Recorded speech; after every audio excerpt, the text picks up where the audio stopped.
ہماری زندگی میں آنے والی اور ہونے والی ہر چیز میں اللہ کی مصلحت ہے۔ کسی کا زندگی میں آنا یا چلے جانا، راتوں کو اٹھ اٹھ کر رونا یا چین کی نیند سو جانا، ایک لمحے میں ہزاروں یادوں کا بننا اور اگلے ہی لمحے میں ان تمام یادوں کا بکھر جانا، یہ سب اللہ کی رضا سے ہے، کیونکہ وہ جانتا ہے کہ میرا یہ بندہ میری جانب ایک آواز پہ ضرور آئے گا، اور اس بندے کو مجھے اگر تھوڑی سختی سے بھی اپنی طرف لانا ہوگا تو میں لاؤں گا۔ تبھی وہ ہمیں زندگی کی ایسی حقیقتوں سے ملواتا ہے کہ ہم ٹوٹ جاتے ہیں، پھر اس کی طرف بھاگے چلے جاتے ہیں، ٹھوکر پہ ٹھوکر کھاتے ہیں، بار بار گرتے ہیں، چوٹیں کھاتے ہیں، اور یہی ٹھوکریں اور یہی بار بار کا گرنا اور یہی چوٹیں پھر ہمیں اللہ کی طرف لے جاتی ہیں، اور لے کے بھی کیوں نہ جائیں، اس کی دسترس میں ہی تو۔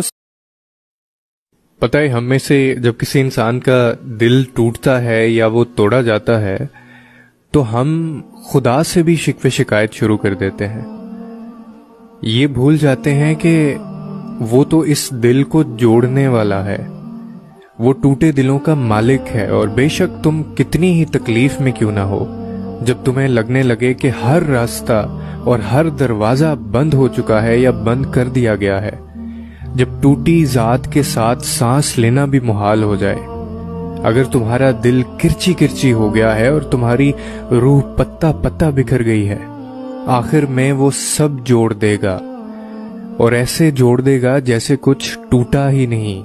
بس آپ نے ایک یہ کام کرنا ہے کہ اس کا در ہمیشہ کھٹکھٹاتے رہنا ہے، بھروسے اور امید کا دیا ہمیشہ جلائے رکھنا ہے، اور یہ جو دیے کی لو ہوتی ہے نا، یہ ضرور ٹمٹمائے گی، مدھم بھی پڑ جائے۔ پتہ ہے آپ کی زندگی میں سب سے خوبصورت اور سکون والا لمحہ کون سا ہوتا ہے؟ وہ لمحہ جب آپ سجدہ کرتے ہیں، اور سجدہ وہ لمحہ ہے جب خدا اور بندے کے درمیان کوئی تیسرا نہیں ہوتا، خاموش گفتگو ہوتی ہے، کوئی پردہ نہیں ہوتا، بیان ہر بات ہوتی ہے، چھپا کوئی راز نہیں ہوتا، وہ سمجھ لیتا ہے بن کہے ہر بات، اس کی طرف سے وضاحتوں کا سوال نہیں ہوتا، وہ دل ایسے جوڑ دیتا ہے کہ پھر زندگی میں کوئی ملال نہیں ہوتا، اس کی محبت ایسا سکون دیتی ہے کہ پھر دل کبھی بے قرار نہیں ہوتا۔ میں نے سب کو آزمایا ہے، اس سے بہتر کوئی یار نہیں ہوتا، وقت نے سکھایا ہے اس سے زیادہ کوئی وفادار نہیں ہوتا، یہ ایسا تعلق ہے جس میں کوئی لمحہ دشوار نہیں ہوتا۔ جب میں اکثر خدا سے باتیں کیا کرتا تھا نا، تو مجھے اکثر صبر اور دعا کرنے کی تلقین کی جاتی تھی، اور پھر مجھے سمجھ آیا کہ دعا انسان کو کیسے بے چینی، اداسی اور اضطراب کی کیفیات سے نکالتی ہے، اور کیسے بند دروازے آپ کے لیے کھول دیے جاتے ہیں۔ اور آپ یقین کریں، اگر آپ کو یہ معلوم ہو جائے کہ دعا کیا کچھ کر سکتی ہے تو آپ بھاگ بھاگ کر دعا کریں گے، آپ گھنٹے لگا لگا کر دعا کریں گے، آپ ایڑیاں رگڑ رگڑ کر دعا کریں گے، آپ مصیبت اور خوشی ہر لمحے میں دعا کریں گے۔ ہاں، یہ سب آپ کو تب سمجھ آئے گا جب آپ دعا کریں گے۔ زندگی کو گھسیٹ کر موت کی طرف لے جانے سے پہلے زندگی کے خالق کو پکار کر ضرور دیکھیں، نا امید ہونے سے پہلے ایک بار پھر سے یقین کر کے دیکھیں، زندگی کو زندہ رہنے کا حق دے کر دیکھیں، اور یقین کرو تمہاری ہر دعا۔ پتہ ہے، مجھے تنہائی سے ہمیشہ ہی پیار رہا ہے، کیونکہ یہ تنہائی ہی ہے جس نے مجھے میرے رب سے ملایا ہے، یہ تنہائی ہی ہے جس نے مجھے میرے رب کے قریب کیا ہے۔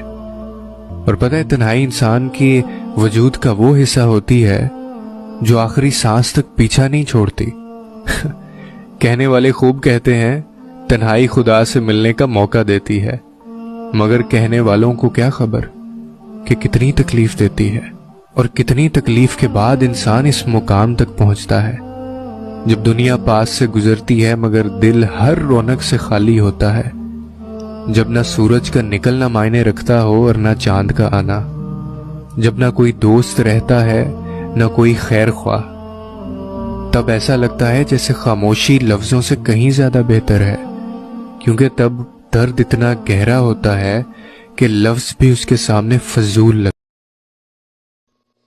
ایک وقت ایسا بھی تھا جب مجھے لگتا تھا کہ اتنی تکلیف ہے کہ مجھے سانس تک نہیں آ رہا، اور ایسے میں جب اللہ کا نام بار بار دہراتا تھا اور ہر ہچکی پہ یہی کہتا تھا، اللہ آپ کہاں ہیں؟ میں تھک گیا ہوں، میں واپس آ گیا ہوں، میری مدد کریں، مجھے آپ کی ضرورت ہے۔ ہم سب کی زندگی میں ایک ایسا لمحہ ضرور آتا ہے، اور یہ لمحہ ایسا ہوتا ہے جب انسان اور اللہ کے درمیان ایک ذرے تک کا بھی فاصلہ نہیں ہوتا، بس پھر اللہ ہمارا ہاتھ تھام لیتا ہے اور ہمیں تمام تکلیفوں سمیت اپنی آغوش میں چھپا لیتا ہے۔ اور یاد رکھو کہ اللہ دعائیں کبھی بھی رد نہیں کرتا، بات صرف اتنی سی ہے کہ وہ ہر چیز بہتر صورت میں ہمیں عطا کرتا ہے۔ پھر کیوں بھول جاتے ہو کہ جب وہ کن کہتا ہے تو دنیا کی ساری طاقتیں متحد ہو۔ پتہ ہے کچھ دعائیں ایسی ہوتی ہیں جو بہت بڑی ہوتی ہیں، اور بڑی دعائیں بہت انتظار کے بعد قبول ہوتی ہیں، کیونکہ اللہ وہ دعا سننے کے بعد سب دیکھتا ہے کہ جو دعا تم مانگ رہے ہو اسے پانے کے لیے کتنی کوشش کرتے ہو، کتنی محنت کرتے ہو۔ جس چیز کو تم جتنا چاہو گے اللہ اسی طرح وہ چیز تمہیں دے گا۔ وہ کہتے ہیں نا کہ اگر کسی چیز کو تم دل سے چاہو تو پوری کائنات اسے آپ سے ملوانے میں لگ جاتی ہے۔ اگر تم کوئی چیز پانا چاہتے ہو، اس کے لیے تم تہجد میں دعائیں مانگ رہے ہو، تسبیح کر رہے ہو، انتظار کرنا پڑ رہا ہے، مگر پھر بھی صبر کر رہے ہو، اپنی چاہت ملنا ناممکن لگ رہا ہے تمہیں، لیکن جب اللہ کو سوچتے ہو تو ممکن پہ یقین ہونے لگتا ہے، تب اللہ پاک معجزے کرتے ہیں۔ کچھ دعاؤں کو تمہارا بنانے سے پہلے بس اللہ تعالیٰ دیکھو، اللہ تمہیں یہاں تک اس لیے نہیں لایا تاکہ تم مایوس ہو کر ہمت ہار جاؤ۔ تمہیں کیا لگتا ہے کہ تم آج جہاں ہو وہاں بے وجہ ہو؟ تم خود یہاں تک نہیں پہنچے ہو، بلکہ تمہیں یہاں تک لایا گیا ہے۔ تم نے بے شمار تکلیفیں آج اس مقام تک پہنچنے کے لیے برداشت کی ہیں۔ اتنا سفر طے کر لینے کے بعد آج جب منزل تمہارے سامنے کھڑی ہے تو تم کیوں ہار گئے ہو؟ اتنے کٹھن صبر کے بعد اب جب صلہ ملنے کا وقت ہے تو کیوں راستے میں ٹھہر گئے ہو؟ اٹھو، اب تو سفر ختم ہونے کو ہے۔ اب تم منزل کی نہیں بلکہ منزلیں تمہاری منتظر ہیں۔ اب تمہیں معجزوں کا نہیں بلکہ معجزوں کو تمہارا انتظار ہے۔ اب کن تمہاری ایک آخری دعا کا ارادہ باندھے ہوئے ہے کہ یہاں تم مانگو اور وہاں تمہیں منہ سے نکلی پہلی فریاد پر نواز دیا جائے۔ اب صبر کے زمانے دیکھو، ایک بات میں تمہیں بہت یقین کے ساتھ کہہ سکتا ہوں، اور اس پہ میرا اتنا ایمان ہے، اگر زندگی میں میری آج اتنا زیادہ سکون ہے تو اس کی وجہ صرف یہی ہے کہ مجھے یہ پتا ہے کہ اللہ حساب رکھتا ہے، خاص طور پہ ٹوٹے دلوں کا۔ وہ حساب رکھتا ہے ہر اس بات کا جس پر تم نے دکھی دل کے ساتھ صبر کر لیا تھا، جب تم نے نم آنکھوں کے ساتھ بھی ہنسنا چھوڑ دیا تھا، جب اچانک لیٹے لیٹے ماضی کی تلخ یاد نے دل و دماغ بوجھل کر دیے تھے اور تم نے بے چین ہو کر کروٹ بدل لی تھی، جب رات کو سوتے میں آنسو تمہاری آنکھوں سے پھسل رہے تھے اور تم انجان تھے مگر اللہ بے خبر نہیں تھا، جب کسی کے سخت جملوں نے تمہارے دل کے ٹکڑے ٹکڑے کر دیے تھے اور تم مسکرا کر سہ گئے تھے۔ تم نے سوچ بھی کیسے لیا کہ وہ کبھی تمہاری دعائیں قبول نہیں کرے گا، اور تم نے یہ کیسے سوچ لیا کہ وہ یہ چاہتا ہے کہ تم مایوس ہو جاؤ؟ اللہ کبھی بھی انسان کو مایوس نہیں ہونے دیتا۔ وہ اگر امید کا ایک دروازہ بند کر دیتا ہے تو اس کے بدلے 10 دروازے اور کھول دیتا ہے، لیکن ایک بات ہے، ان دروازوں کو دیکھ وہی سکتا ہے جو یقین کرتا ہے۔ اور جانتے ہو یقین کیا ہے؟ تب بھی آگے بڑھنا جب زندگی تھکا کر گرا دے، تب بھی مسکرانا جب مسکرانے کی کوئی وجہ نہ ملے، اور کہنا تو راضی تو میں بھی راضی، اس چیز کے لیے ہاتھ اٹھانا اور گڑ گڑانا جس کا ملنا ناممکن ہو۔ یہ یقین کی وہ کیفیت ہے جب انسان کا دل چیخ چیخ کر کہتا ہے میرا رب قادر ہے ہر شے پہ۔ جب انسان یہ یقین کر لیتا ہے تو کیسے ہو سکتا ہے کہ پتہ ہی یقین کے بھی کچھ معجزے ہوتے ہیں۔ صبر، یقین، توکل اور اللہ کو پا لینے کی طلب، یہ معجزے ہیں سارے تمہارے یقین کے۔ اور اگر تم اللہ سے اس بات سے ناراض بیٹھے ہو کہ سب کچھ دینے کے بعد بھی دل بے سکون ہے اور عجیب بے چینی ہے جو تہجد کی عبادت سے بھی نہیں مٹی اور دعاؤں سے بھی کچھ حاصل نہیں ہوتا، تو سنو، یہ تو تمہارا وہم ہے جو اللہ سے تمہیں دور کر رہا ہے۔ تمہارا اللہ کی طرف آنا اور پھر دل بے سکونی یا عجیب بے چینی میں ہو جانا، یہ تو تمہیں اللہ سے خود دور کر رہا ہے۔ دیکھو، یہ دعائیں بھی تو تمہارے لیے معجزہ ہیں۔ اللہ سے تم یہ معجزہ کیوں نہیں مانگ لیتے؟ اسی سے اسی کو کیوں نہیں مانگ لیتے؟ وہ بے چینی کے بعد صبر کیوں نہیں مانگ لیتے؟ وہ بے سکونی کے بدلے یقین کیوں نہیں مانگ لیتے؟